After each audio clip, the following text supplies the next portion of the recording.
আপনি যদি অ্যালার্জিতে ভুগে থাকেন এবং ঘুসঘুসানি জ্বর সহ যে কোনো ধরনের জ্বরে ভুগে থাকেন তবে আজকের ভিডিওটা আপনার জন্য। আর ইদানিং যে অ্যালার্জির জন্য যে প্রবলেমটা হচ্ছে সবার, যে সবাই বলে অ্যালার্জি, সেটার জন্য একটা ওষুধ হচ্ছে যা আপনাদের হাতের কাছে থাকবে এবং রান্নাঘর নাকি সবচেয়ে বড় ওষুধের কারখানা এটা বলে দাদা।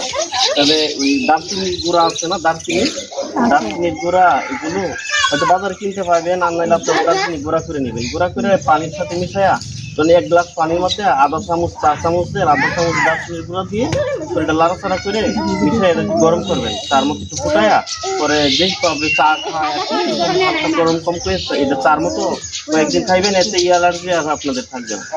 আর অনেকের থাকে গুজগুজনি জ্বর, আর এই জ্বরের জন্য শরীরের চেহারা কেমন হয়ে যায়, ফ্যাকাশ হয়ে যায়, ঘুম ঠিক মতো হয় না।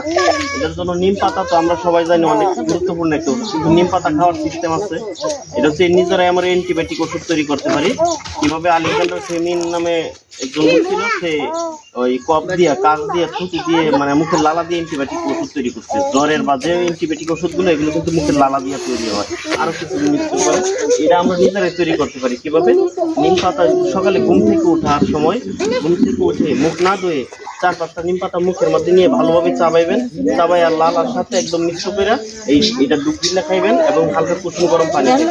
এটা আপনাদের গুজগুজে জ্বর থাকবে না, ফুসফুসের রোগ থাকবে না এবং আপনারা সুস্থ থাকতে পারবেন। আর যতটুকু পারবেন আপনারা সচেতন থাকবেন এবং এই যে রান্নাঘর, খাবারগুলো নিরাপদ থাকে যত সেরকম ব্যবস্থা করবেন এবং টয়লেট বাথরুমগুলো যত পরিষ্কার পরিচ্ছন্ন থাকে এদিকে আপনারা সবাই খেয়াল রাখবেন।